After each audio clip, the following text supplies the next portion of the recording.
Hey Steve, what's going on? This is the almighty WWE champion. Hey man, I heard you had this new YouTube channel, Hill Stevens. I just want to give you a shout out. I'm going to go check it out. And I think everybody else needs to make sure to tune into Around the Point because we've been contracted. And if you don't tune in, you're going to get some business from the Herb business. And right off the bat, we have a new subscriber. Right off the bat, I wish I could find out who it was, but thank you for subscribing.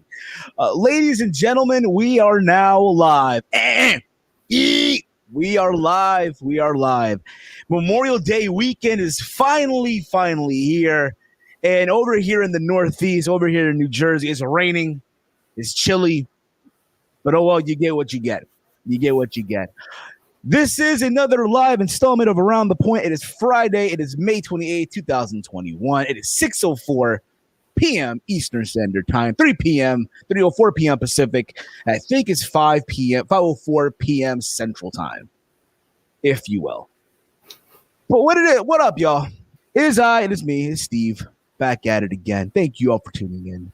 We're also joined here by all the way in the mean streets of Bridgeport, Connecticut, the one, the only Walter. What up, bruh? How you been? What up?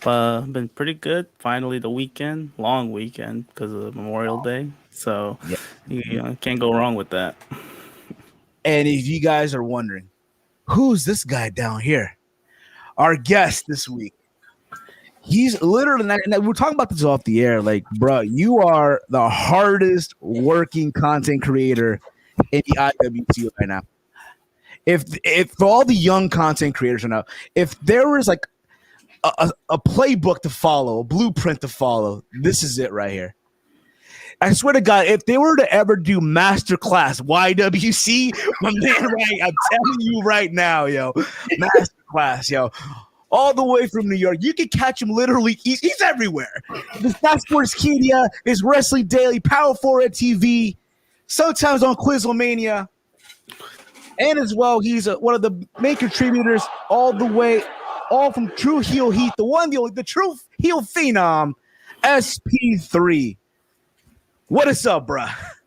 I am so happy to be here. 3 years in the making. I've been waiting to get on Heel Stevens' YouTube channel. Heels respect heels, and I respect your hustle, sir. You are from the East Coast like me. We met at an Evolve show. We reconnected at New Japan at Hammerstein. You go to the events that I go to. So you are my brother from a heel mother. So I am glad to be here. Thank you for having me. Let's talk some wrestling because it was a hell of a busy day, not only just for me, but in wrestling generally. Indeed it is. You know, we're going to get to predictions. We are. Also, we do have the Streamlabs enabled. If you guys want to leave a donation, again, not being forced on, it's up to you guys. You know what I'm saying? Links in the description box, a lot of fun stuff. So, yes, like you said, there's been a lot of things going on this week. We're going to try to do a quick rapid fire, if you will, until we get to the predictions. So, it was announced today that there's could potentially be some sort of working relationship. Now, we hear this a lot in the world of pro wrestling. We hear this all the time, working relationship, right? Matter of fact, there's like a four-way relationship going on right now. We have AEW with Impact, with obviously, oh my God, I'm having a fucking brain fart right now, with Impact Wrestling, NWA, New Japan as well, right? It's just, you kind of get the idea. But this one has got a lot of people talking. A lot of people like, what? Gay? Between, yes, WWE and New Japan Pro Wrestling. Now, mind you, I heard this news at work. Is again, people are looking at it right now as a rumor. That's just my take on it right now. And that's how I just want to leave it at right now. If you get what I'm saying, I know people are now just, again, they're making their conclusions, how it's good, how it's bad, how it's, it's good, but let's be honest, at the same time, there's just problems and all that stuff. And I don't know about you guys, but today on Twitter, I've seen people talk about dream matches, right? Okada versus Roman Reigns, right? I've mentioned earlier, John Cena and Hiroshi Tanahashi. There's talks of Will Ospreay once he comes back, from his injury against Seth Rollins. Again, you kind of get the idea. All these matches, right? And the idea of it, think about it. Right now, what you mentioned, AEW is working with New Japan. All this is crazy. SP3, your thoughts on this, bro? Yeah, I mean, my mind was blown. I woke up like 5, 6 a.m. in the morning. I have 1-year-old twins, so that's why I wake up that early. And all I see over Twitter is WWE and New Japan, this working relationship. They want to be the #1 American brand for New Japan. And my first thought is they're trying to cut the legs of AEW, which makes sense. That's what we know of from WWE. And then, the later thoughts is Daniel Bryan has said that he's been interested in working with different promotions, and this seems like another incentive for him to stay with WWE. So it's a lot to unwrap, but I am also taking it as a rumor for right now. But as I always say with wrestling, with rumors, where there's smoke, there's usually fire. If there's been talks, both sides have confirmed that with PW Insider. So I don't know what's going to be potentially out of this, but I do know that it's got a lot of people excited and definitely apprehensive. I know me, myself, I tweeted out on the Tru Heel Heat Twitter account that this would cap off what has been a 18-month stretch of bad business and booking decisions by New Japan Pro Wrestling, because what we know over the last 30 years is when you go into a partnership with WWE, it always turns out it's in WWE's favor and not so much the other promotion. ECW, Evolve, ICW, the whole British independents all got buried by WWE in working relationships. So I'm not the most positive about this, but I'm more on the fence right now about it. Yeah, absolutely. Walter, what about you, bro? I'm sure you heard this news as well throughout the day. What were your thoughts overall, bro? I know you want some kicks today. I know you want some dunks today. So, Yeah, I had to get a little excited for a sec, but I also heard those news as well. Like SP3 said, it's all rumors, but it could be possibility. This the other Khan in WWE, Nick Khan. I doubt they're related, but he's been pulling up some strings lately, and so it's always a possibility now. But yeah, at the end of the day, it's strange that WWE wants to work with New Japan because they're always to themselves. I never see them besides the indie shows like Evolve and all that. But I think it'll benefit WWE. I don't know about New Japan, but for sure, yeah, WWE. So I'm reading the comments here. First, we have Juggernaut here 97. What's up, Juggernaut? How you been, brother? Check out his channel, his reviews as well, predictions as well. I think also on Double or Nothing. Romeo writes here. Romeo Anthony Colon writes here. Breaking news. PW Inside reporting that it's just about Daniel Bryan being allowed to work at New Japan Pro Wrestling. Makes sense. Listen, the idea of Bryan in New Japan, I mean, at a time like we mentioned just a couple seconds ago, this 18-month stretch of just bad decisions, all these misfortunes happen in New Japan, and here's like the light at the end of the tunnel, the American Dragon literally returning to the land of the rising sun. I mean, it could happen. G1s, Bryan in the G1s, sign me the fuck up. I'm with Bryan and Super Juniors. Hey, I mean, he can make the weight. I mean, Super Juniors. They're not gonna put him in Super Juniors. Super Jake. Hey, why not? He's 199 pounds. I mean, he works. He works in the weight class. Exactly. Yeah, exactly. I mean, again, we mentioned earlier all these dream matches you can make. You know what I mean? And again, you're gonna have people talking. But let's just wait it out. Let's see what happens. Would it excite me? Yes. But again, like SP3 just mentioned, WWE is going to be the A side in this whole negotiation. I mean, as they should. It's going to be on there. Yeah, as he should. If they're the one offering the deal, right? They're the ones. I'm sure it's Vince. Hey, pal. God, what's this? What's his name? Guido, Jado. I don't give a damn, pal. Yeah, what's going on, pal? Well, again, he's 70, he's like 70 something. So it's like, hey, pal, you want to bring some of those guys? You want to bring the Bullet Club over here? I guess they could. I got this group here called Retribution. What's that, Bruce? They're not a thing no more. God damn it, pal. God damn it. But see, I could do events too. But I see. You flexing right now. Exactly. Young Vince and old Vince, but you kind of get the idea. Anyway. But I just want to say one thing. Wouldn't it be like a putting your dick on the table moment for Nick Khan after years and years of Triple H saying, "Oh, I'm willing to work with other promotions. Oh, NXT. We're going to do NXT Japan. We're going to take over every region." For Nick Khan to come through and make a deal with the biggest promotion in Japan.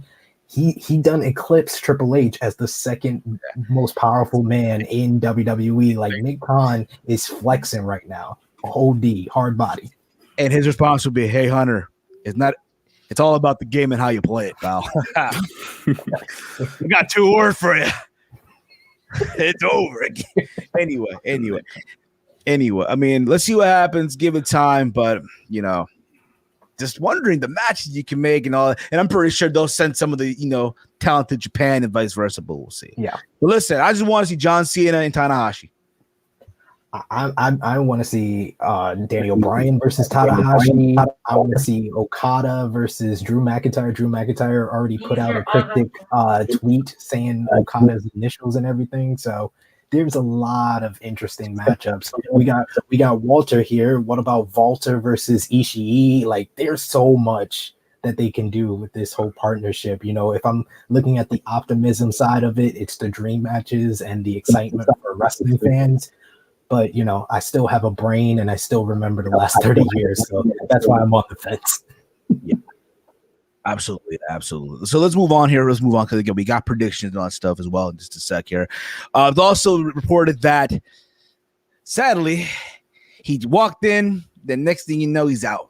Adnan Virk got let go by WWE. They mutually parted ways. Here's the thing. I was trying to give the guy a chance. I know everybody crapped him in the first week. I'm like, you know what? Give him 2 more weeks.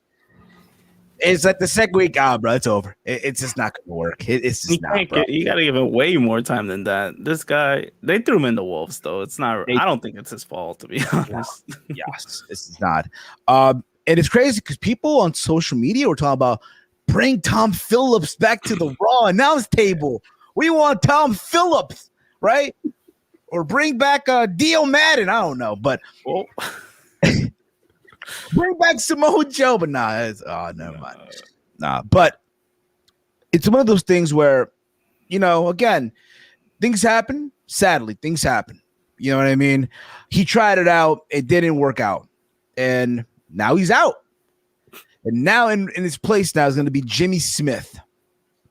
Now, I know a lot of wrestling fans are not familiar with who is Jimmy Smith. Jimmy Smith used to be the play-by-play commentator for Bellator MMA, which is now like the number 2 at MMA promotion in America.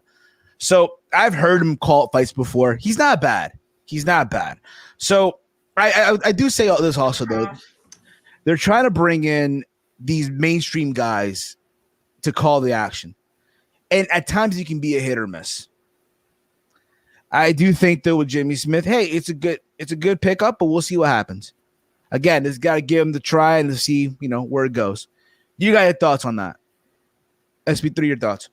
I mean, I was willing to give Adnan Virk a try, but I mean, they put him with the worst announcer for someone who's a rookie and didn't have enough experience to be on the call. Corey Graves just literally put a spotlight on every single mistake that Adnan Virk made. So I was willing to give him more of a try than Corey Graves gave him. So I think they really put him in the frying pan and he got burned.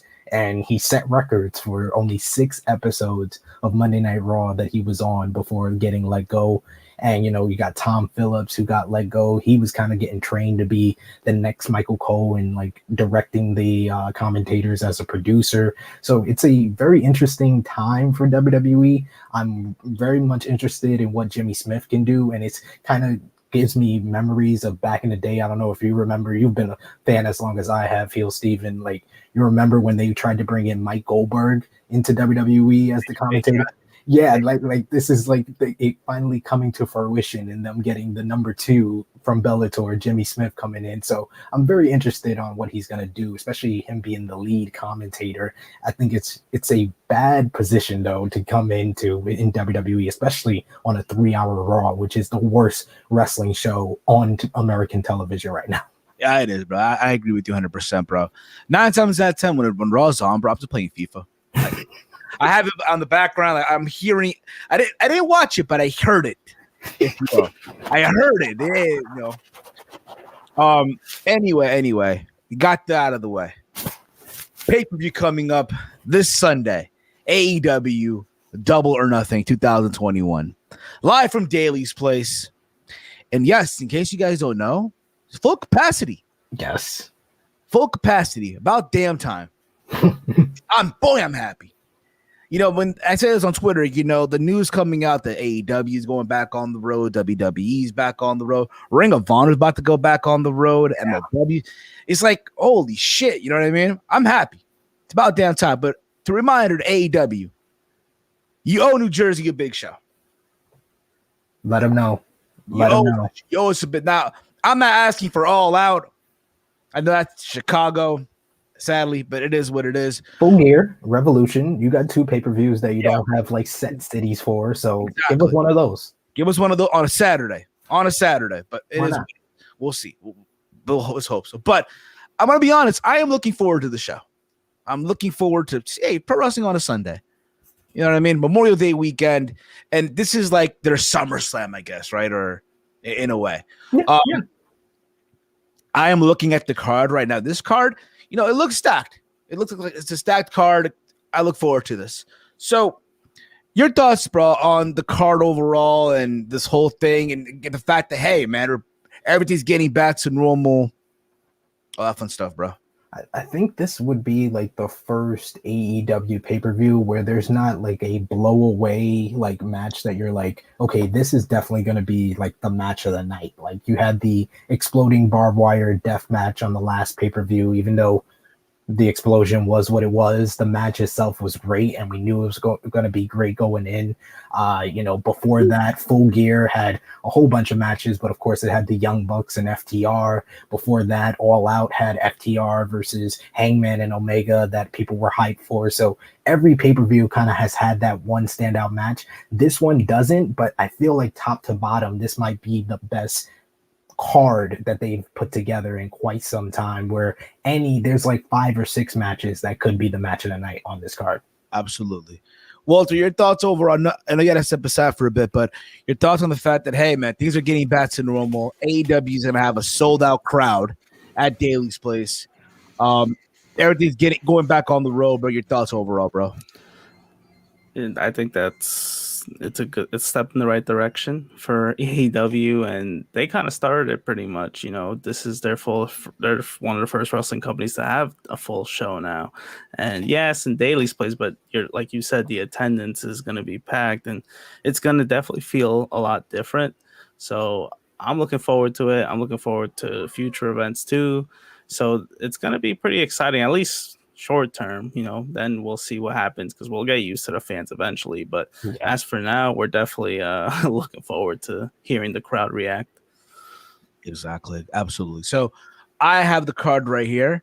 Let's work our way here and let's get into it. So we start things off here, if you will, with the AEW Women's Championship match. By the way, before I go in, they did announce that on the buy-in is going to be Serena Deeb defending the NWA Women's Champion versus the former AEW Women's Champion, the first Women's Champion, that is, in Riho.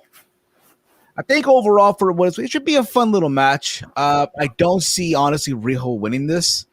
I think Serena Deeb is like, in my opinion, she's like the who was the dude who won? Who was the former champion in the NWA? I'm having a brain fart right now. God damn it. Tim Storm or she's like the female like Tim Storm. She's like in that mother role almost. Yeah. You know what I mean? Not that she's good. You know what I'm saying? But it's not to put it there on the buy-in. I'm fine with that. I see Serena Deeb getting the win. Yeah, I agree with you. I see Serena Deeb getting a win. We've heard reports that Riho, I think it was PW Insider reported that Riho, this might be the last match on her AEW contract. So she may be going back to Japan after this. So that makes, the outcome not very much in question. Plus Riho beat Serena Deeb in the number one contenders tournament ahead of Revolution in February. So this would be her getting her win back. But I agree with you. Serena Deeb has probably been the most underappreciated, underrated signing of AEW. And, people talk about Tay Conte being an indictment of WWE's creative or booking, and the fact that she was there for 5 years and she's shown a lot more in like 5 months in AEW. But Serena Deeb was a trainer. Let me repeat that. She was a trainer for WWE. She was never on NXT, never on Raw, never on SmackDown.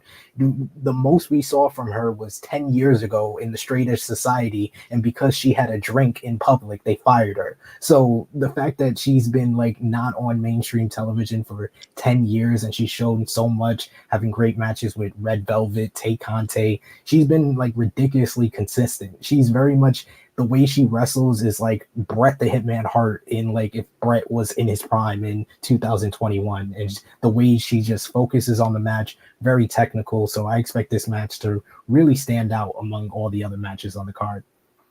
Absolutely, bro. Absolutely. Walter, anything you want to say about this, bro? Yeah, I mean, if it's we haven't really seen Riho at all lately, so I mean, maybe once in a blue moon she comes by. Is she mostly in Japan now? Yeah, for starters. Yeah. Oh, okay. So yeah, I mean, it makes sense. I think Serena Deeb's definitely going to retain that. Absolutely, yeah. So I think that's the only match on the buy-in, right? Yeah. Okay, cool. So then we kick off to the main card, another women's match.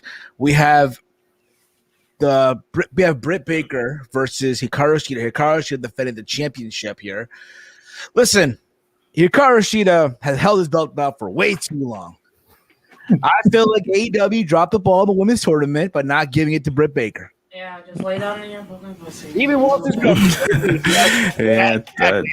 the background. Fucking Shida. Let me watch wrestling, but yeah, I agree. Yeah.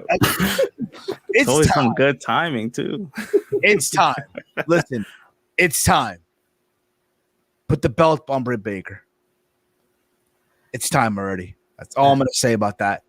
Listen, if they don't give the belt to Britt Baker, then I don't know, bro. I just don't know. It's kind of crazy that she lost that match with Thunder Rosa, but she has been the bigger winner out of that whole match, which in my opinion was the best TV match of the year, with her and Thunder Rosa, the unsanctioned match on March 17th. Just ridiculous. It's a star-making moment for both of those ladies, but Thunder Rosa has kind of been in the background, still picking up wins, so it seems like they're setting her up to be the next challengers, but Britt Baker is just a star. Like that bloody face, she's had her Austin type of moment, her Randy Orton against Mick Foley moment in that matchup. And the thumbtacks. Oh my God, the thumbtacks, it's just so much that she did in that match. It was just ridiculous. And I've been saying this on everything I did. I did UK radio, I did Talk Sport this week. I've been, like you said, on all these different YouTube channels, and I've said it before, I'll say it again. Tru Heel Heat has a show. It's called AE Recap, where my boys Jimmy Macaram and Marcus Cash review All Elite Wrestling Wednesday Night Dynamite. And they have legitimately told me if Britt Baker doesn't win, they quit. So I won't have a recap of AEW on my channel. So I need Britt Baker to win this matchup to keep consistent with that. So please, Britt Baker, please AEW, crown her on Sunday. Or else, damn, bro's gonna be problems. Oh shit! But yeah, I think. Listen, again, we're not saying that Hikaru Shida is terrible. No, she's not. It's just one of those things where it's like, bruh, it's been a year. It's time. Move on. It's time to move on here. You know what I mean? We're gonna go to Adam Page versus Brian Cage. I guess you guys remember Brian Cage a couple of weeks ago beat Adam Page and basically took him off the top rank in the ranking system. I thought overall it was a fun match for what it was worth. And of course, there was interference from Team Taz. So now Adam Page wants a one-on-one match, no Team Taz, no nothing. For what it's worth, again, I think there'll be another good match. Potential, hey, match of the night. Again, it's Adam Page. I feel like Adam Page is one of those things where it's like, yo, I figured by now he would have been, already either the world champion or getting another shot at the belt. Yeah. At this point, I feel like, hey, maybe at Full Gear with Kenny, we'll see down the road. Maybe I just spilled the beans on my prediction for the main event, but it is what it is. But I'm gonna go here. I'm gonna go here with the Hangman to pick up the W here. What about you, Walter? Same. I mean, it's all right. I know you spoiled your main event prediction. I don't want to. I basically am spoiling mine too. I feel like that's like a filler type of main event, but it might not even be the main event. It might not even be the main event at the same time, which it shouldn't be. But it is what it is. Honestly, yeah, you're right. Hangman Page should have been probably challenging Kenny Omega in this pit. To me, Double or Nothing was fine to challenge him. I don't know why. I'm not saying he had to beat Kenny Omega, but at least have a match with them. I mean, I don't know. I guess they're going to hold it off. But since Brian Cage already beat Hangman Page, it only makes sense that Hangman Page is going to beat Brian Cage. So. And they're not even doing it for the champion, the FTW title. Well, think about it. How often did Taz mention, it needs to be a respected belt? How come it's not in the, you know what I'm saying? It's not in the system. Not in or the system. Whatever it is. Yeah, it's not in the, but hey, I'm going to digress. Official title. Yeah, but we're going to digress on that. Let's move on here. We do have here a match for the TNT Championship. We have Miro defending the championship versus Lance Archer. So if you guys remember, when Miro defeated Trevor, that's what we call Darby Allin here on the channel. We call him Trevor. If you ever watch The Fresh Prince, Hillary Banks, will you marry? Because Darby Allin does all these stunts, right? All these high risk moments and stuff. So he's Trevor. So when Miro beat Darby Allin on Dynamite for the TNT Championship, Lance Archer came out, and it's quite obvious okay, they're going to go out. And I say, you know what? At first, I'm like, it doesn't make sense. But you think about it, hey, let the big boys go. Let them go at it. You know what I'm saying? But at the same time, yes, you want Miro to have a good, successful title defense and a good, showing here to get back and forth. I think Lance can give that. But obviously, I'm going with Miro to retain his championship, as he should be. What about you, SP3? Let them know, man. So on Sportskeeda Wrestling, I did the preview with Steph Chase, who I consider Miss Dynamite when it comes to AEW coverage. And I said Miro should win this one. But that was before I found out that Miro is a die-hard Clippers fan, and I am a die-hard Lakers fan. So I'm going with Lance Archer. I want to see the Clippers lose, and now I want to see Miro lose. Everybody dies, and Miro must die first before even his Clippers do in the first round of the NBA playoffs. And we hope that the Atlanta Hawks don't make it to the next round here. But hey, we're going to digress on that here. Walter, what about you, bro? What about you?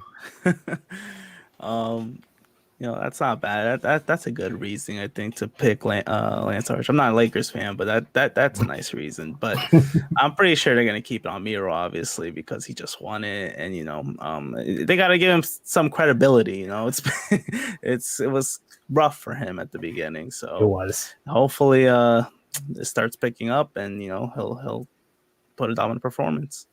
Absolutely, a dominant performance, but he needs, because for real, yeah, they've it's like we want to forget that he was this best man involved in a wedding segment and all that stuff, which is great because in the other company he was in, he was involved in a wedding segment. Right. A few wedding segments. A bunch of them. We mentioned earlier Darby Allin, aka Trevor. He's gonna be the tag team match player. Him and Sting are teaming up. Sting's gonna have his first in-ring live match in over, I want to say 6 years Yes. since Seth Rollins buckle bombed him. Yep. Ended his career.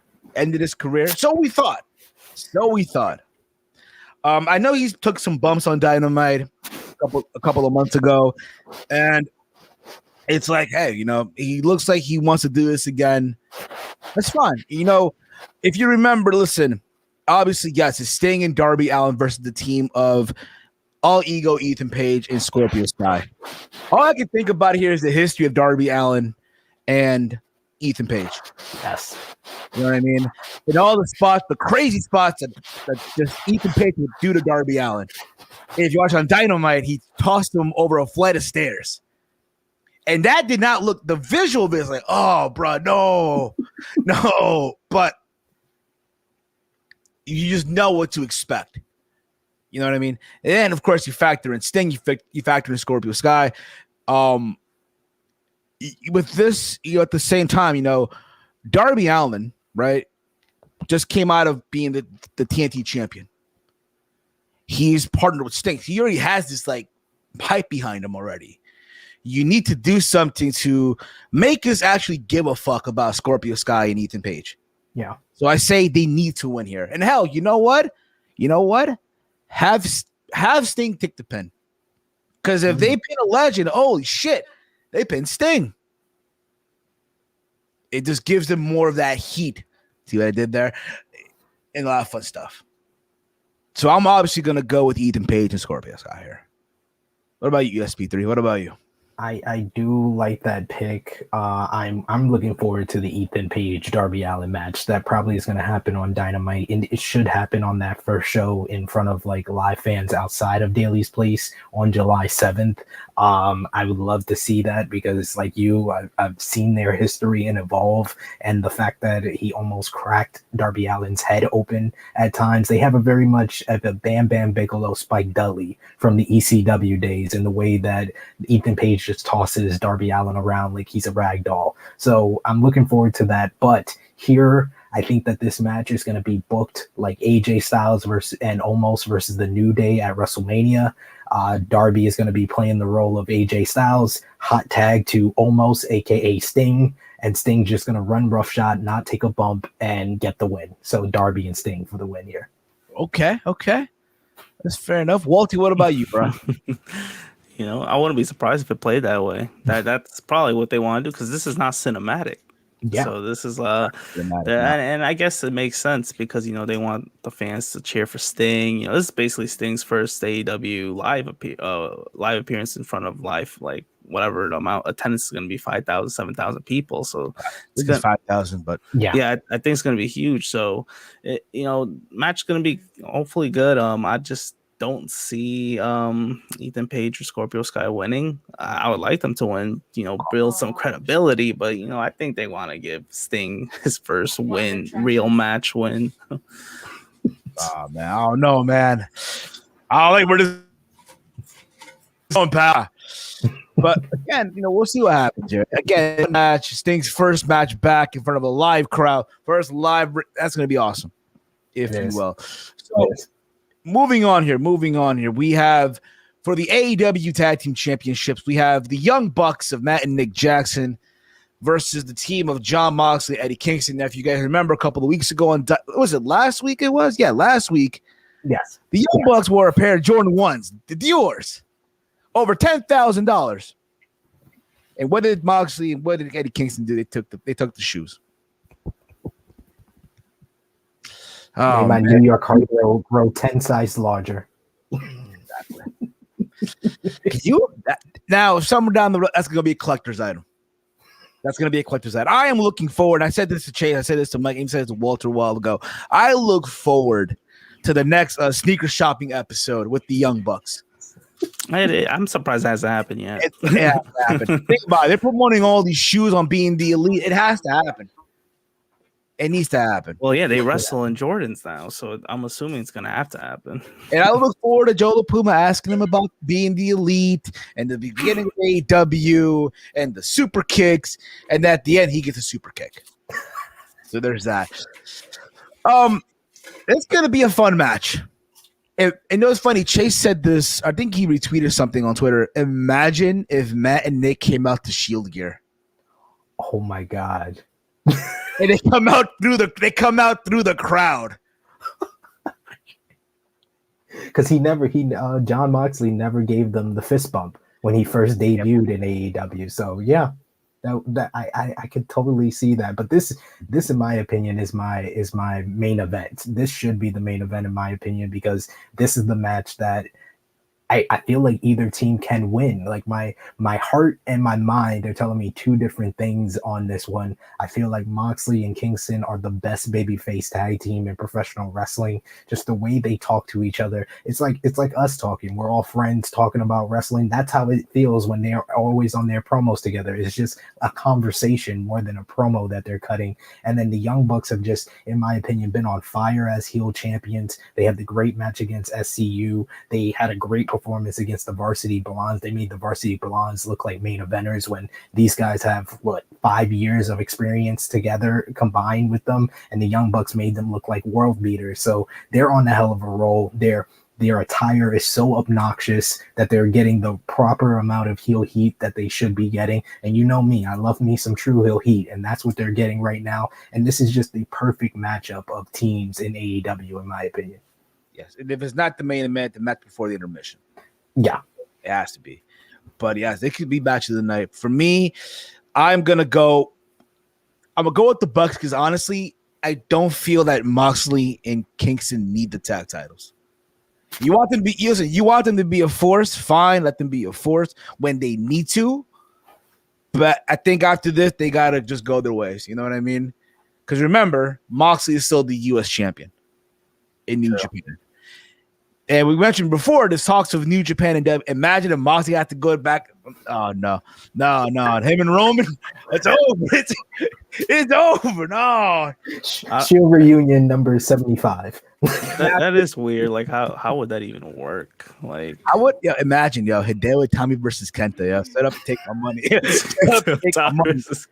Kushida tried to escape the junior heavyweights, and then he's right back in the super junior. But the cruiserweights, you see this belt here. This is the toy ornament. This is not. Anyway, let's bring it back. Let's bring it back here. But yeah, I'm going to go with the Bucks. I feel like again, it should be a fun match. All the hell you want to be super kick like crazy, and again in front of a live crowd again, sold out. And again, if you've been to a Young Bucks match live, you've seen it, you know what to expect already. Now just on a bigger budget now, completely bigger budget. Walter, what about you, bro? I want to link with Moxley and Kingston. I think they have some really good chemistry, and for a team that hasn't been around basically until now, it's like they have some really good chemistry, like I said. So, but the Young Bucks, I feel like they got to keep it rolling still, with this whole alliance with Omega. So I'm gonna go with the Bucks. Exactly. I'm leaning toward my heart on this one. I'm not going to go with my head. My head is telling me the Young Bucks, but I'm going to go with my heart because I feel like this pay-per-view in front of the live capacity fat crowd, we need a big time babyface victory. And I think there's no bigger opportunity for that than Moxley and Kingston winning and then them hitting Wild Thing and the crowd singing along to Wild Thing as they celebrate as the AEW tag team champions. I feel like that's the perfect culmination of their story. I don't think it's going to be a long-term run for them as tag team champions. I feel like the Young Bucks will probably win it back when they go on the road for live events again. But right here at this pay-per-view, I feel like the right decision is Moxley and Kingston. Fair enough. That's a possibility as well. A big possibility. You know what I mean? Imagine they close the show though. Imagine that it's the perfect opportunity to have like a big babyface win at the end of the show. I just will love it. Yeah, I mean, if they close the show, then that means Mox and Kingston are winning. And if we're singing Wild Thing, that has to replace that's gonna be the new Judas, basically. That's the new Judas. Yeah. Basically. Yeah. I love Judas, but at the same time, we'll get into it a little bit. The next match we have here, and again, I don't think this is by no means. We have the Battle Royal, the Casino Battle Royal, a shot at the AEW World Championship. We have Christian Cage, Matt Sydal, Powerhouse Hobbs, Penta El Cerro Miedo, aka Pentagon Jr., Jungle Boy, Matt Hardy, Mark Quinn, Isaiah Cassidy, The Blade, Evil Uno, Colt Cabana, Preston Vance, Griff Garrison, Brian Pillman Jr., Max Caster, who is hilarious as all hell, Anthony Bowens. He's going to be a big name one day. I'm calling it right now. QT Marshall, Nick Camarado. If I butchered the name, I apologize. Dustin Rhodes, which is funny because I think someone mentioned him about the NWA, him and Nick Aldis down the road. My boy Joe, shout out to Joe Hubert of the Distraction Podcast and Fightful Wrestling. He's the one that put it out there, and Nick Aldis tried to rip him to shreds for that. All I'm saying is shut up and take my money. But at the same time, I don't think if you're Nick, you don't want to lose the two roads. So there's that as well. But yeah, shut up and take my money. Why not? The Return of the Natural? Fuck it. For real. Lee Johnson and an opponent to be announced. Listen, who could be announced? I mean, a lot of these guys that got let go, right, from the other company up in Connecticut. Mm-hmm. There are a lot of them, I'm assuming, on a 90-day no compete clause. So when you eliminate the equation here, I say honestly, I think Andrade. That would be like the best case scenario with this to be announced. It could be someone from New Japan. We've been seeing, Rocky Romero appear on AEW. He's been associated with the Best Friends on AEW Dark. It could be someone like him. Yuji Nagata could still be in the United States. They can use someone like him. But I'm going to go with someone that has been out of sight, out of mind. People haven't been talking about him. Chris Hero. I think that Chris Hero would be someone that can come in, be that Joker card, but not win the match. So that's what I don't feel like the Joker is going to win this match. So I feel like Chris Hero would be the perfect Joker for this one. It could be. That's a name I haven't heard in a minute. I'll throw you another name, Davey Richards. Even though I know he's now with MLW, I don't know if there's still that relationship where they allow him. I mean, is Brian Pillman Jr. still signed to MLW? I don't believe so. I think he finished up with them, and now he's officially with AEW. All right, making sure. I knew at one time they were this relationship, and I guess they didn't make they couldn't make it to the table with the other companies. But it is what it is. I'm enjoying what they're doing and all that stuff as well. So another one as well, and again because they're part of this Impact relationship as well. Eddie Edwards could be another one.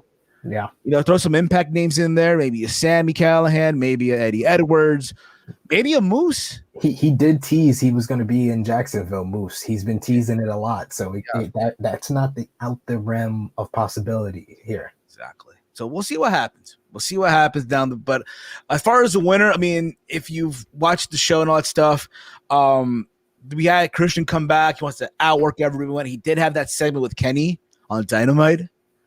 So there's that too. I mean, again, it's a match you can make. Yeah, for Christian, something to just, get off his bucket list. Hey, you wrestled Kenny Omega. Edge couldn't even do that. But Christian Cage did. So I'm going to go with Christian Cage, but I don't think once he gets his opportunity, he does win the belt.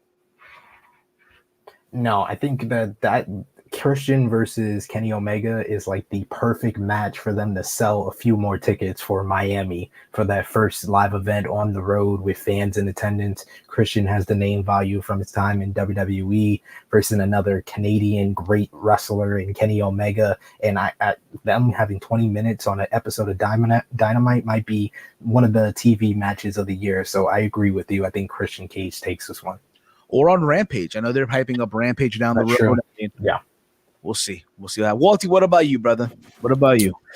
I can't think of anyone else. You guys, we're good with this. Christian, I mean, it makes sense. He was the big surprise, if we all remember that. So it just makes sense to give him the win. And they kind of teased him and Omega already on Dynamite, like on a long time ago Dynamite. But yeah, I'm gonna go with Christian too. Or if not, hey, another name, Daniel Bryan, other ones as well. You really think he's going to be there? Think about it. If there was ever a time, it would be, again, at the same time, I feel like if you're AEW on this show, you want that like, oh my God moment that the IWC is going to lose their shit on. You want that moment where every podcaster, every reviewer, that when they do the review, they want that to be the thumbnail. Yeah. Hey, imagine if it's Daniel Bryan. or Bryan Danielson, right? The American Dragon. And you know Tony Khan is going to drop money to get the rights to Final Countdown if that's possible. And again, think about it. You have Justin Roberts at the end.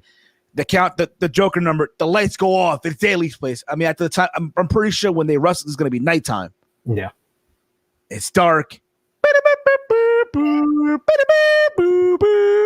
And everyone just lose their mind. I can hear Excalibur. Oh my God, it's the American Dragon.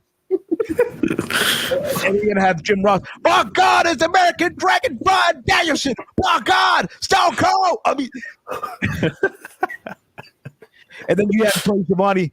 This is the biggest man in the business. Until next time. Oh no, I can't do Tony Schiavone. I'm sorry. It's Brian.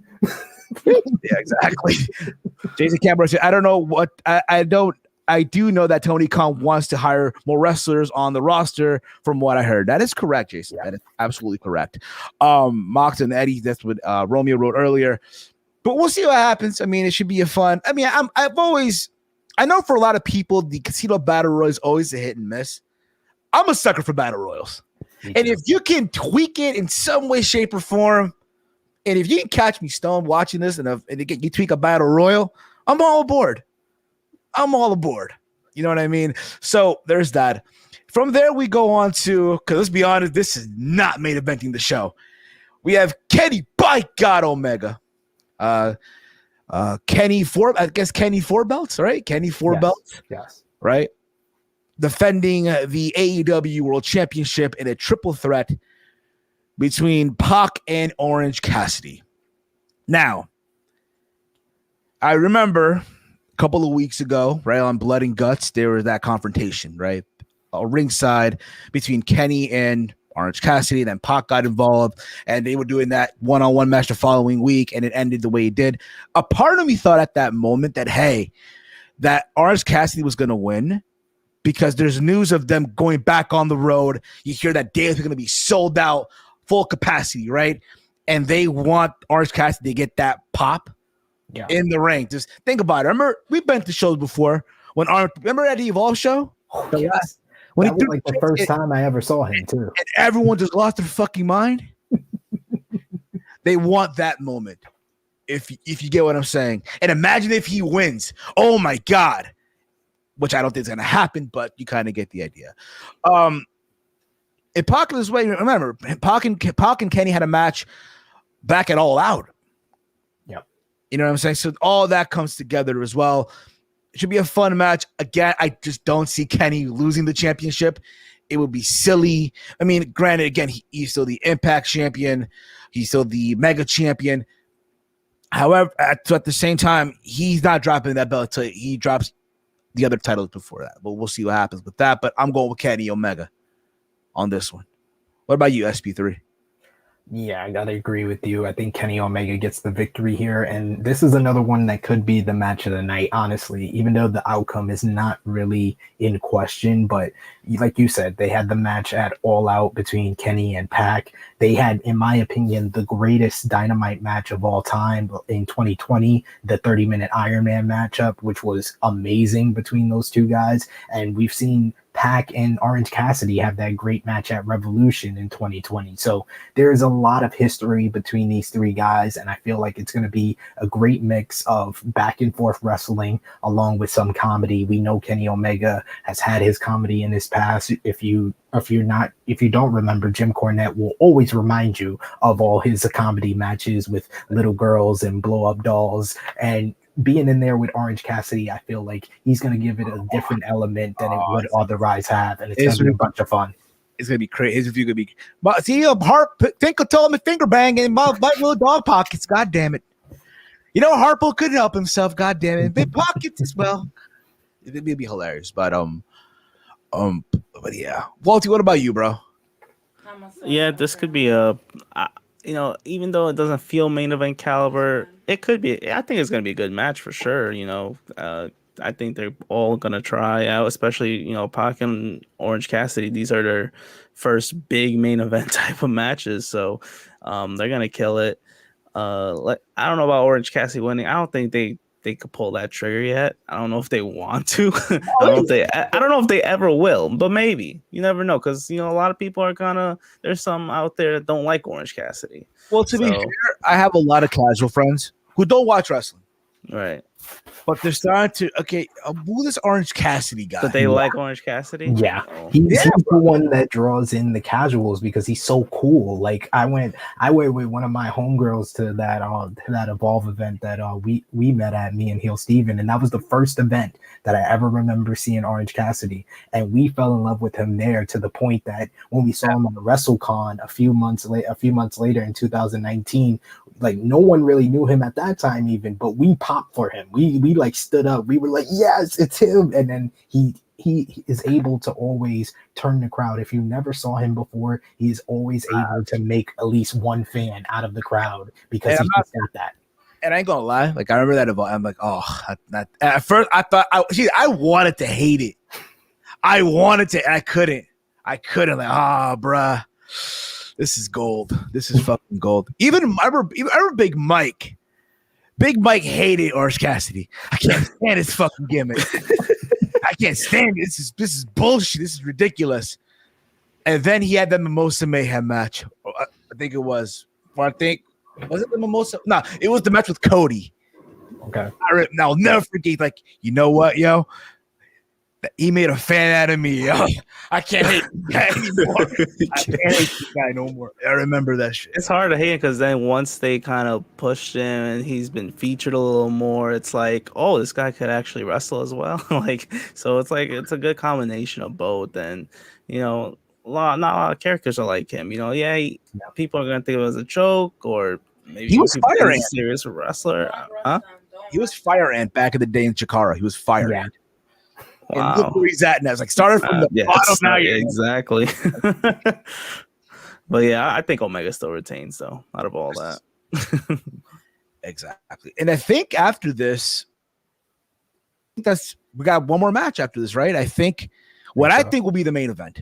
But I think Stadium Stampede number 2. No. Yeah, you forgot about the fight for biracial babies, our social justice warrior, the creator and ender of racism himself, Cody Rhodes, versus that evil foreigner, that African American who wants kids in America out of cages, that evil, sinister Anthony Ogogo, the same one who wed his sister and his wife and her wife. That same evil son of a.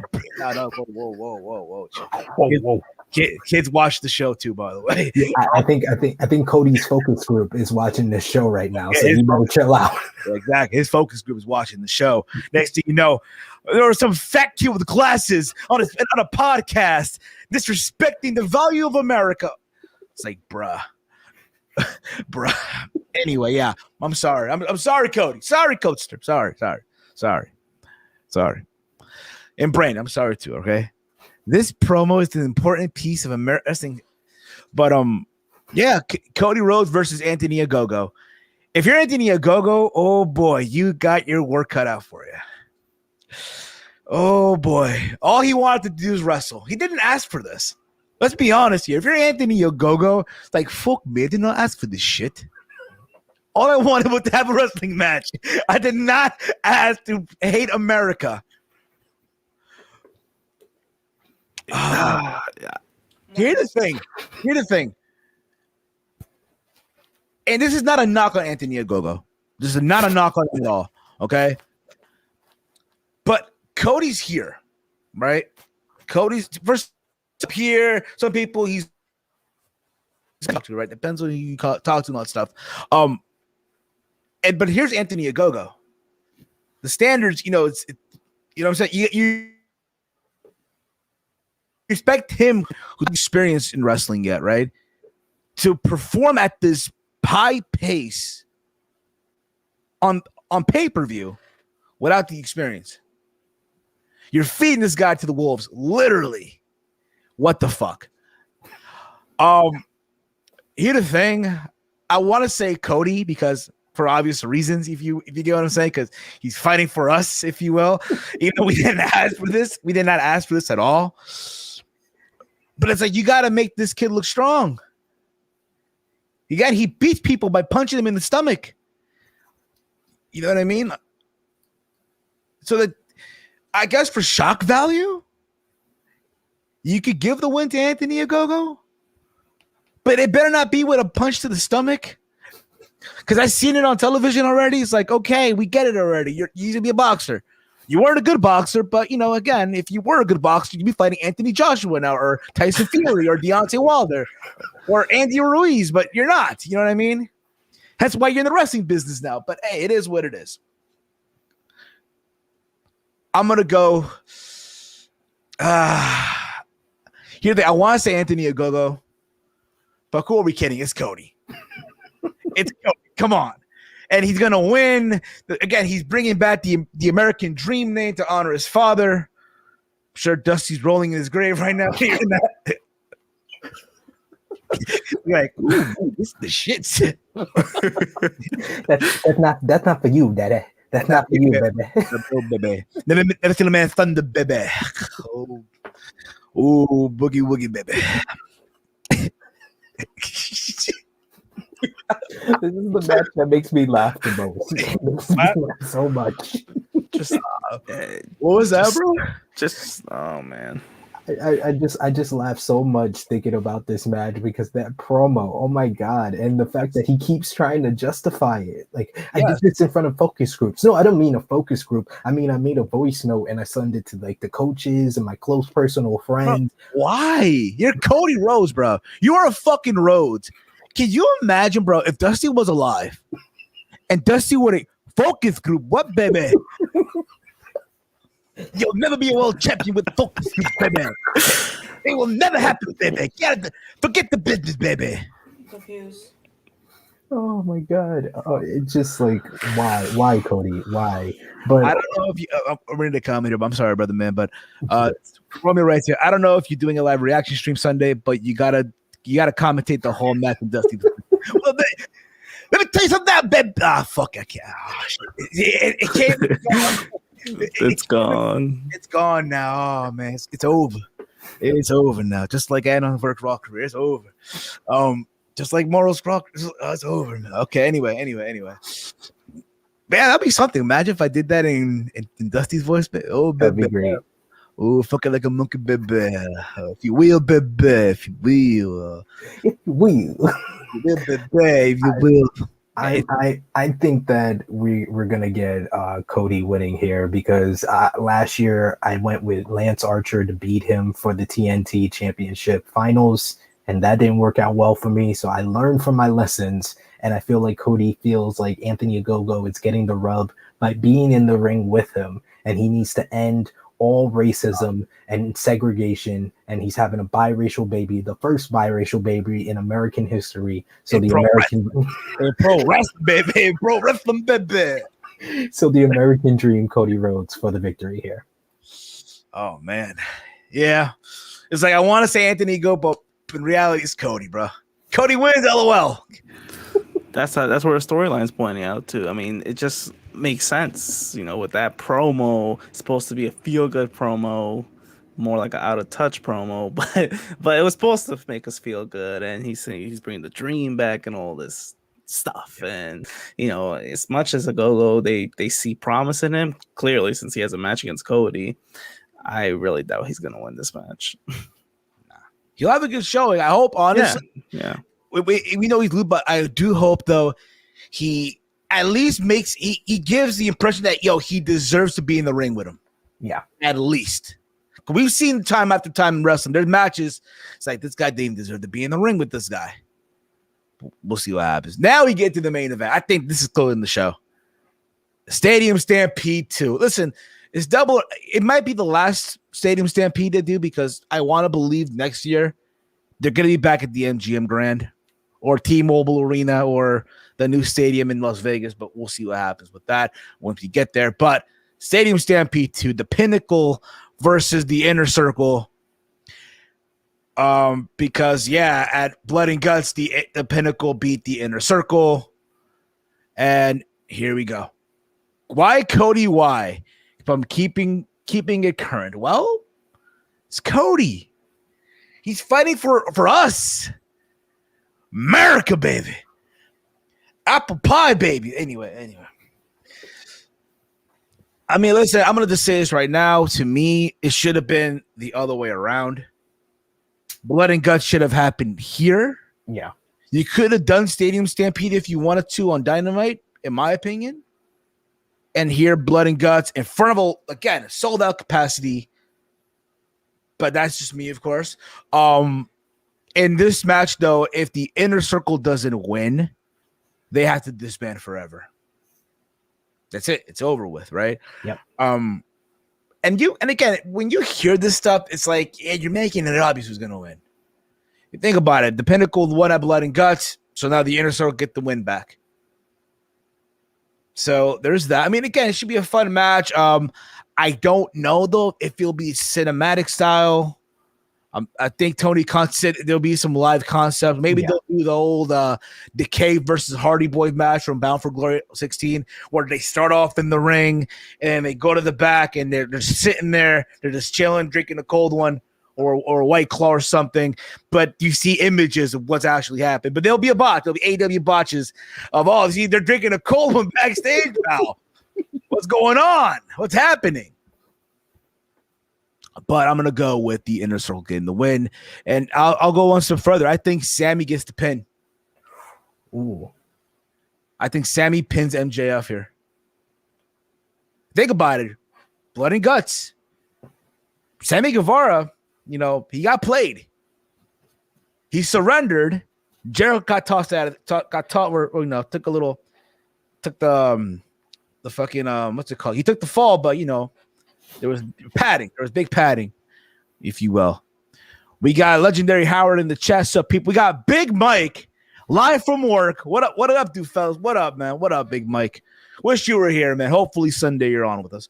But here you go. Romeo writes here. Would love for the Inner Circle to break up. Go Pinnacle. Well then, buddy. That takes a lot from Romeo because he hates Sean Spears. He one time went to a meet and greet. He one time went to a meet and greet with Sean Spears and Charlotte. He took a picture with both of them and he cropped Sean Spears out of the picture. So this takes a lot from Romeo to say go Pinnacle. Oh, dude, you should have seen Chase's rant on Sean Spears. I think it was for Double. I think was it last year. He's like, yo, Sean Spears fucking sucks. He's fucking yeah. Oh my god, bro. Yeah. I remember that shit. So. Yeah, I'm going with the Inner Circle here. But I do think, though, Sami does pin MJF because remember what happened at Blood and Guts. And wouldn't that be sweet? Yeah. Walsh, what about you, bro? You think MJF will take the pinfall? Wow. I mean, think about it, right? This whole thing is, again, when you think about it, it involves Jericho and MJF. Yeah. It just happens that you have MJF with FTR, Sean Spears, and Tully Blanchard. You have Jericho, obviously, with Hager. I forgot I mentioned Wardlow, but also Wardlow with Pinnacle. But there's that also. That's all basically. It's MJF's group and Jericho's group. Yeah, so that's why I thought like maybe Jericho would get his revenge and pin MJF. I mean, it could go either way. I wouldn't mind. But that'll be predictable, though. Of course. But I think the result's already predictable. Maybe I think Inner Circle is going to win. I mean, if it main events, maybe it could be different because, imagine Inner Circle loses, they'll probably highlight that and, they'll probably get all sad. And that'll be a weird way to end the show, but I could see them doing something like that. But we don't even know what the main event is. So, but either way, I think the Inner Circle wins. Listen, if Cody's main eventing, bro, that is not main event. That's probably opening. For American, baby. This should have been a fight for the fallen, baby. Did this just come up because like Memorial Day's coming up or something? Like why? I want to think not, but yeah, in reality, yeah. Oh, made sense. I didn't think of that. That was a good call, Walter. I don't say I didn't think of that. But again, I don't want that to be the reason. But yeah, it could be. It could be. I know. Listen, it's crazy that we're doing a prediction now because in a couple hours, Dynamite's gonna air. Yeah. I don't know if it's live or pre-recorded. I'm not sure, but there's gonna be a weigh-in. Which again, here's the thing. In pro wrestling, a weigh-in, I mean, listen, I don't like contract signings in pro wrestling. Yeah. especially when they're signing the contract on the Go Home show and you've been hyping up the match prior. So me telling me the match was never official, but you've been hyping up stuff, but now we're signing a contract. Like, But listen, I mean, it's one of those things where I look forward to seeing. You know what I'm saying? I might do a review tomorrow. I don't know. Depends how I'm feeling, really. But there's that. Now, a couple things before we wrap this up here. A couple things. It was announced today, or I think it was yesterday, that SummerSlam is going to be on a Saturday. There's no location yet. No location yet. People are saying Las Vegas, hinting more toward the stadium. Apparently, it's on the same day that Manny Pacquiao fighting Errol Spence. Yes. Well, I can understand though, because PBC, where they're obviously fight for, is I think owned by Fox. So if you're I guess Fox, right? You want, I guess, WWE to be the lead way because it's on the West Coast. I don't know how that'll work out, but again, realm of possibility. But I'll say this, and I mentioned earlier how again, new AEW owes New Jersey a big show. I think, and this is my opinion. Again, I don't know how Boston is dealing with the pandemic right now, but I do feel that WWE owes TD Garden in the city of Boston SummerSlam for not making up last. Because again, we had this whole thing planned out. Walter, we had this thing planned out. I'm going to go to Connecticut. We're going to have one giant L ride to Boston. You know what I'm saying? That was the plan, and it didn't happen. You know what I mean? I don't know about you. I mean, were you guys planning? Were y'all planning coming to Boston for SummerSlam last year? That was your plan? No, we weren't planning on going to Boston, but I knew a lot of people that were, so I do agree with you. They do deserve probably SummerSlam, and I've been hearing my New York brethren, like drunk guy JJ, who loves to go to WWE events. He's trying to push for it to be in Madison Square Garden, but I'm like, nah, you guys got the NBA playoffs right now. I think that's enough for right now. They give it to Boston. Boston deserves it after last year. Absolutely. Walter, what do you think, bro?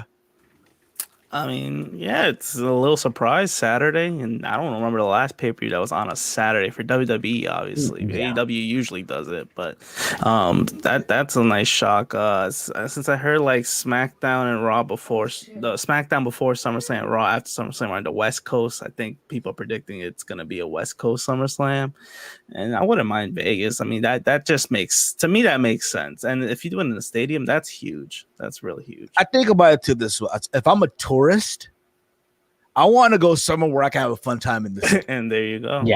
Yeah. And Vegas, listen, I love Boston. I've been there before. Boston. Listen, my brother went to college in Boston. Many minutes. So I've had Boston's a good it's cold. college city. Yeah. When it's winter, it's cold shit. Oh, of course. I'm telling you right now, but if I'm a tourist, bro, Boston and Vegas, I'm picking Vegas, bro. Absolutely. You know what I'm saying? Walking down that, yeah. I just don't see it competing with that Pacquiao fight. So that's why I think that they didn't make the announcement of where it's going to be, because now that's in flux. Yeah. Because they didn't expect for the Pacquiao fight to be on the same date. So I think that's why we might get maybe Los Angeles. SummerSlam has a history. I think it was in Los Angeles for 4 or 5 straight years. So maybe they go back there. So there's different options, but I think, for sure it's going to be on the West Coast, because they did confirm the August 22nd. The Sunday show is going to be like a big super show, house show, and it's going to be in Denver. So it only would make sense for them to stay on the West Coast. Absolutely. And before I wrap this up here, one last topic. Again, yesterday was Dark Side of the Ring. I know you guys were talking about it earlier. I joined in the live stream. You guys killed it as always. Again, there was a hiccup, but again, you guys held it together. I thought overall, and I said this on Twitter, and again, thanks for you letting me know what happened. The fact that they were going to go on first, but then WWE and A&E told them to suck. We're going first here, okay, pal? We're going first, pal. And they presented their version of the document, which was very well done. Yeah. You know what I mean? I felt like had they gone first, it would have packed a bigger punch. I'm not saying it was bad, but it's not it's not going to go back and watch this down the road when I'm bored on work or anything like that. You know what I mean? No.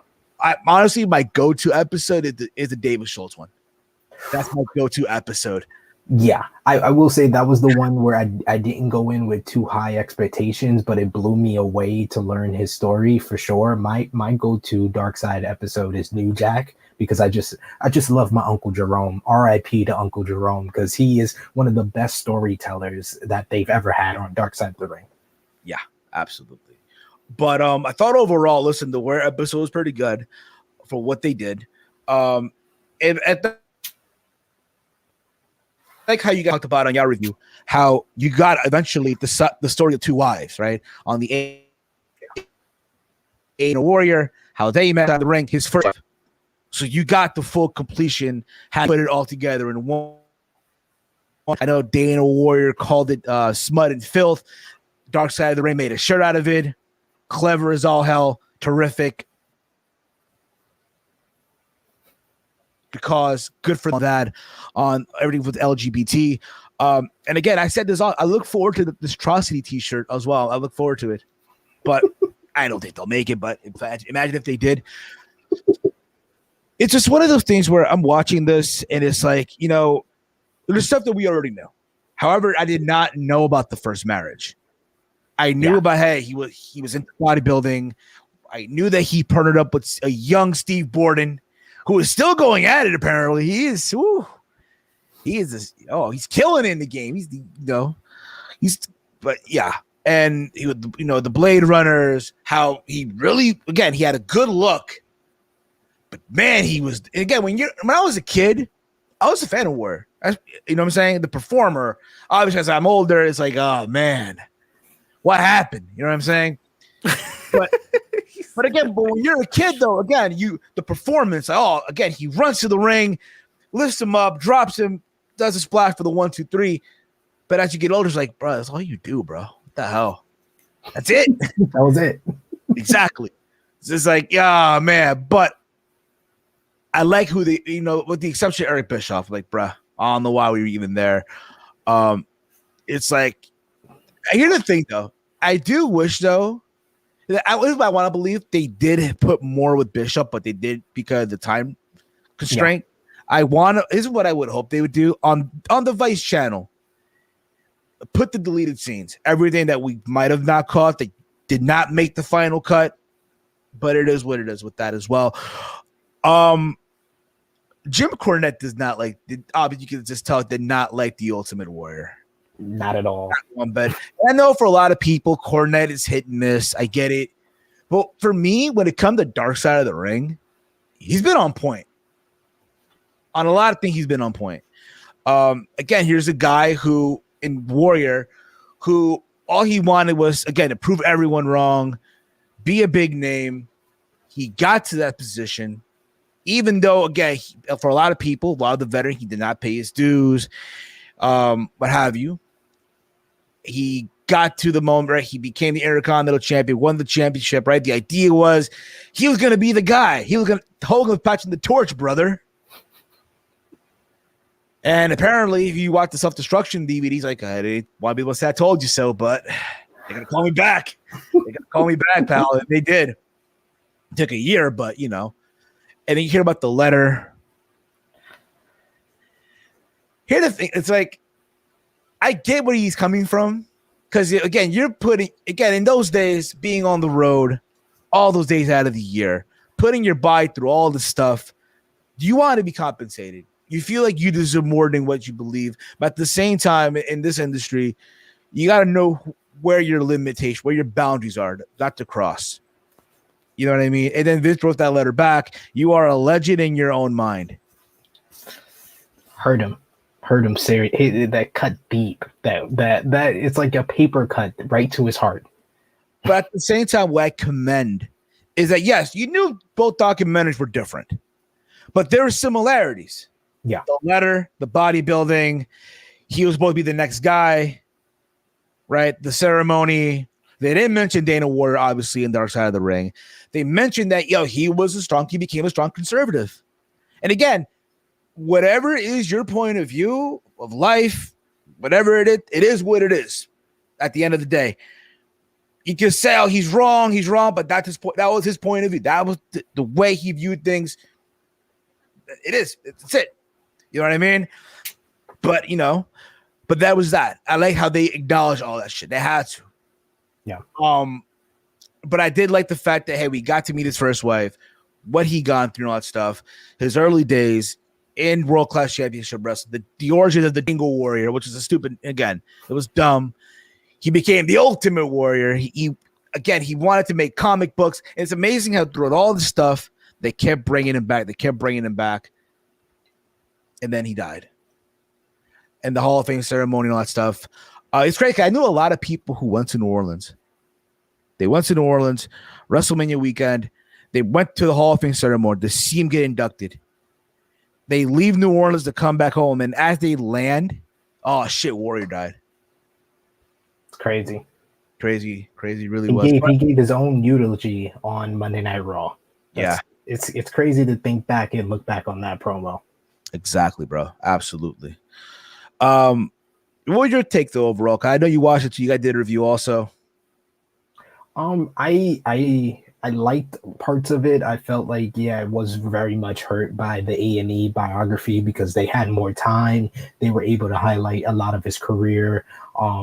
But I would say Dark Side of the Ring focused on the negative a lot more. And, they kind of talked about how long that stretch of him being a strong conservative was, because the A&E special kind of made it seem like it was just that one speech at UConn, and then WWE was just like, oh, we're gonna shame him, we're gonna have the self-destruction because of that one speech, and it wasn't the stretch that it was, because it was a long stretch. I feel like Dark Side explained that a lot better. They explained why he had a lot of heat, and it explained his mentality a lot better, because his first wife had a different perspective of knowing him when he's on the rise up, and why he was so insecure growing up as a skinny kid, explaining they had his mother on the A&E biography, but she never told us why his dad left when he was 10 years old, and the ex-wife did, because she said he cheated on her with a neighbor. So that was like the predecessor to Warrior leaving the event planner with the names of his hookups to his ex-wife. So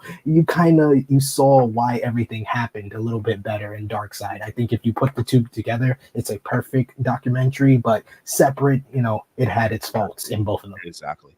It's crazy you mentioned, it's funny how in the A&E when they mentioned how, my bad, not the A&E, the one on Dark Side of the Ring, they met their other significant others in the same gym. Yeah. Which in reality, and that's unheard. Can you imagine, like, that's crazy. In today's society, that doesn't fly. I'm sorry, that does not fly. I'm sorry. No, it's not. It then still be cool about it. Nah, bro, it's over. Nah, hell no. Hell to the nah. I wish, bro. Nah. But yeah, they talked about it as well. Again, how he was basically having all these women. And think about this too. When you're WWE champion in that era, yeah, bro, the money was big, the sex was good. Hey, man, it happens, bro. It was the norm. Nowadays, yeah, it gets frowned on. I'm not saying it wasn't frowned on then, but back then that was normal. Shit. It was what it was. It was what it was. Absolutely. But I do recommend you guys go check that. Also, I didn't mention it as well, but Jake Roberts also featured on this one as well. I feel bad for him because he was supposed to be WWE champion. Yes. They had this whole thing programmed for SummerSlam 91. Him and the War, which would have been good, where he would have won the championship. And then he went to, I guess, meet up with Warrior, and Warrior just went off. Oh, I don't give a shit about your family. All I care about, you better make all your dates because you're not fucking with my money. And he carried that with him. Even to the Hall of Fame ceremony. He had to roll the quarters ready to hit him, and then Warrior just threw a curveball. Hey, listen, man, I'm sorry. I was a different place. Learned a lesson that day. It's crazy because, well, next week is Grizzly Smith. Yes. Which is the father of Jake Roberts. And they gave you like a snippet what to expect, which I look forward to as well. I really do look forward to. I think that's the midseason, right? Finale? Yeah. And after that, it's Dynamite Kid. It's the XPVW, I think it is also. Yeah, I think we also got the Plane Ride from Hell, which I'm really looking forward to. That's going to be a lot of fun to go back and relive. So, yeah, it's a couple of really good ones in the second half of the season. The steroid scandal as well from 92. Oh, bro. I think That's probably why on Dark Side they didn't mention Warrior 92 Rim, which is shocking. Because I think obviously I remember he was fired along with the Bulldog, so that's who. Oh boy, man, this was fun, bro. This is fucking fun, man. This was a blast, man. Absolutely, bro. Absolutely. We gotta do this again down the road. Again, bro, you're killing it, man. You guys are killing it out there. I said this right now. You know, if you're a young, up and coming content creator out there, man, anyone can open a channel nowadays. Anyone can open a channel. But if there's a blueprint to follow out there, is this motherflower right here, bro? That's the blueprint to follow right there, yo. He's like the Iron Man right now, yo. Trying, man. Trying. His cardio right now. Oh my God, bro.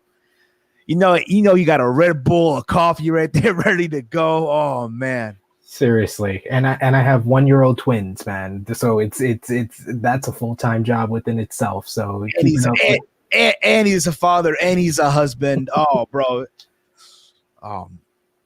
Again, it's crazy to think how in 2010, 2011, when I was coming up in this, bro, there was talks of, hey, maybe one day coming up with the website, you know, doing this, doing that. And then this new crop of YWC, they're doing it. And I'm just proud, bro. Yeah. I'm happy where the community's going. I'm happy I look forward. And I'm 30 now. I'm a 30-year-old man. I don't even look 30. I turned 31 in June, bro. You're like, there's no way you're fucking 30. Yeah, bro. I am. I have to show them my license. Like, damn. Yeah, bro. Good genes, bro. Good genetics. But again, guys, everybody go check this guy. He's literally everywhere. Sportskeeda, Wrestling Daily, Power Forward. He's going to be later on Talking, what was it? Smack Talk over on Sportskeeda Wrestling. Check us out tomorrow morning, 9 a.m. Eastern time. We're going to be on Tru Heel Heat 127 with Stephanie Chase and Benno from Post Wrestling. We're going to be talking about AEW Dynamite. We're going to be talking about Double or Nothing and everything going on in the wrestling world, WWE. And so, yeah, it's a lot to keep track of, but thank you so much for having me on. This has been years in the making. I'm very happy that, you know, the community that you've been a part of for so long, it's very welcoming to each other, and we are friends. You know, we're from the East Coast and we're able to come on each other's channel. You came on True Rewind, probably my favorite episode with your impressions of Macho Man, I must say, and I'm going to welcome you back. Yeah. Monkey like a monkey. Yeah, you all saw the Warrior episode. Yeah, but everybody know that my episode is number one. Yeah, everybody know the episode me and Liv, the match made in hell. The match made in heaven. Yeah, Insecure Randy Savage right here, brother. Yeah, I've been watching from the heavens. Yeah, I'm watching the Warrior documentary, and I'm thinking overall, hey, I got the Dark Side of the Ring went a little extra. Yeah, hey, and he went a little extra. Yeah, my documentary was shit. My documentary with one Hulk Hogan, you bald son of a bitch, be a man, Hulk, be a man. Yeah, you want to talk cold turkey with me? Yeah. Oh man, again, love it. Still got it, yo. But let them know, bro. Working again. I know everywhere, but let them know, bro. Where can they check this awesome Tru Heel Phenom right here? You can check me out on the Tru Heel Heat YouTube channel. Like I said, tomorrow morning we're going live with our weekly podcast. We'll have our post show for AEW Double or Nothing over on Sunday. A bunch of daily content over there. Like you said, the Dark Side of the Ring review is up right now. You can also see me on Wrestling Daily YouTube channel with Alex McCarthy, my brother from an Irish mother, every Wednesday, 3 p.m. Eastern time. Sportskeeda Wrestling, the post show for SmackDown each and every week with myself, Rick Ucchino, and wrestling legend Dutch Mantel every Wednesday, 11 a.m. Eastern time on Powered 4 TV with Powered 4 SP3 with myself and John Scott. And anywhere else I'm able to have an opportunity, and I hope right back here on the Heel Steven podcast, on Around the Point with my boy Walter, with Big Mike when he's back, with all the folks, Chase and all of them. You guys do awesome content, so I want to be back here with you guys very, very soon. Sure. And again, hopefully down the road, we can also get Romeo also in here as well. Down the road, again, with everything opening up, the world getting back to normal, me and Walter could be back in New York City. we're gonna get this happening, bro. We're gonna do a, live in color, if you get what I'm saying, in person show. It's gonna go down, bro. Maybe roll a couple blunts or two and have a fun time. For the good time, for the one time. If you Don't tell my wife. Don't tell his wife. Don't tell my girl either. She thought I quit. It's over. Oh man, but yeah, guys, link to his YouTube channel, Tru Heel Heat. Link to his Twitter and Tru Heel Heat Twitter, all down below in the description. Follow, subscribe. These guys are killing it. These guys are just fucking amazing. I'm happy to know where this community is going. You know what I'm saying? If I were to leave tomorrow, I'm just happy to know, like, yo, this is. I told this to Queen of the Ring in 2018, and I'm gonna say to you, it's in good hands. Yes. Fucking good hands right now. Walty, let them know, bro. Where can they check out, Mr. I just, stole your girl and stuff from. I know you're also a committed man too. Those days are over too. But let them know, where can they check you out, bro? Yeah, just check me out on Twitter at @Walter. And yeah, it was nice having SP3 around. Like you said, it's nice when we link up with the community and get all the people involved. It's all fun. At the end of the day, we're just talking wrestling. So it's always good to hear more people out. Yeah, exactly. And of course, you guys know you gotta check me out, bro. Twitter, Instagram, even TikTok. I said a long time ago I would never join. No. Hell froze over. Yeah, hell froze over. I did I did 2 TikToks. Two TikToks today. Wow. I know a couple days, but you kind of gave the idea. All heel Steven, obviously. We'll be back live tomorrow, Sunday. Once Double or Nothing goes off the air. The good, the bad, the ugly, whatever happens. We're gonna talk about it and all that fun stuff. But this was awesome. This was 3 years in the making. We gotta do this again. For sure. All right. That being said, guys, thank you all for watching. Hate, comment, subscribe, love, all that fun hippity hoopla. This has been another live installment of Around the Point. Peace out, everyone. Enjoy Double or Nothing. Happy Memorial Day weekend. I'm gonna be at work at 3 a.m, but hey, it is what it is. Peace out, everyone. Enjoy wrestling.